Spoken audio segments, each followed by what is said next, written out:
ஹலிவி first நாங்களுடைய லக்ஷ்மி நீங்கள் பார்த்துருக்கிறது 0 லக்ஷ்மி.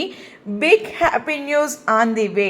எஸ், இது நம்ம இந்தியா லெவலில் அந்த ஓட்டிங் பற்றி பேசிகிட்டு இருந்தோம் இல்லையா, அதற்கான அப்டேட் அவங்களோட சைட்லேருந்து வந்துருச்சு.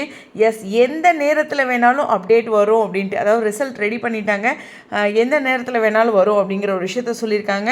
அதில் அந்த 100 ஆக்ட்ரஸோட லிஸ்ட்டுமே கொடுக்குறாங்க. Result announcement any time soon அப்படிங்கிற ஒரு விஷயம் சொல்லியிருக்காங்க. சரி, இந்த அப்டேட்டை விட இதில் நான் இன்னொரு அப்டேட் பார்த்துருந்தேன், எனக்கு இது ரொம்ப ரொம்ப பிடிச்சிருந்தது.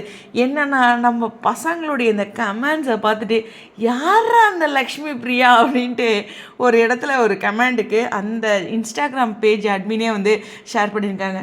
எந்த அளவுக்கு அவங்க நோட் பண்ணியிருக்காங்கன்னு பாருங்கள். யாருங்க அந்த லக்ஷ்மி பிரியா, இவ்வளோ கமெண்ட் வந்திருக்கே அப்படிங்கிற மாதிரி தான் சொல்லியிருக்காங்கன்னு நினைக்கிறேன். நமக்கு ஹிந்தி தெரியாது போங்கப்பா அப்படிங்கிற ஒரு விஷயம் தான். பட் இந்தியன் டிவி கப்புள் அவங்களையும் லக்ஷ்மி பிரியாவையும் சேர்த்து அந்த இடத்துல டேக் பண்ணியிருக்காங்க. ஸோ இது ரொம்ப ஸ்பெஷலான விஷயம். ஏன்னா அந்த லக்ஷ்மி பிரியாவோட ஃபோட்டோ இருக்க அந்த லிஸ்ட்டில் கமெண்ட்ஸ் அதிகமாக இருந்துச்சு அப்படிங்கிற ஒரு விஷயம் தான். மீண்டும் மீண்டும் சொல்கிறேன், சுவாமி லக்ஷ்மி பிரியா இவங்க 2 பேரும் இண்டிவிஜுவலாக வின் பண்ணுறது சூப்பரான விஷயம். ஆனால் இந்த கப்புள்ஸ்னு வரும்போது போட்டி இன்னுமே கடுமையாக இருக்கும் அப்படிங்கிறது என்னோட வியூ. ஏன்னா அங்கே இப்போவே நான் கமெண்ட்ஸ் அதிகமாக மற்ற ஆக்ட்ரஸ்க்கு, அதாவது அந்த கப்புள்ஸ்க்கும் கொடுத்துட்ருக்காங்க. அதாவது போட்டி இருக்குது அப்படிங்கிற ஒரு விஷயம் தான்.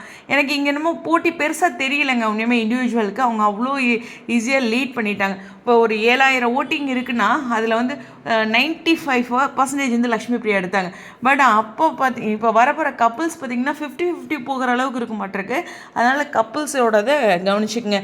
எஸ், இன்றைக்கி நம்மளுடைய லக்ஷ்மி பிரியா ஒரு அப்டேட் கொடுத்துருந்தாங்க இல்லையா, அது சீரியலில் அவங்க பர்த்டே ட்ரெஸ் தான். நிறைய பேர் அந்த சாரீ பற்றி கேட்டிருந்தீங்க. ஆமாம், சரி, உங்களுடைய கருத்துக்கள். ஸோ இதுக்கான அனௌன்ஸ்மெண்ட் எப்போ வேணாலும் வரும். நான் கண்டிப்பாக மிஸ் பண்ணிவிடுவேன்னு தான் நினைக்கிறேன். நீங்கள் யாராச்சும் பார்த்தீங்கன்னா கமெண்ட்ஸில் சொல்லுங்கள், பார்த்த உடனே வீடியோ போடுறேன். உங்களுடைய கருத்துக்கள். ஹோப் ஃபஸ்ட் ப்ளேஸ் வரணுங்கிற விஷயோட இந்த வீடியோவில் விடைபெறேன். ஸ்டேடியம்.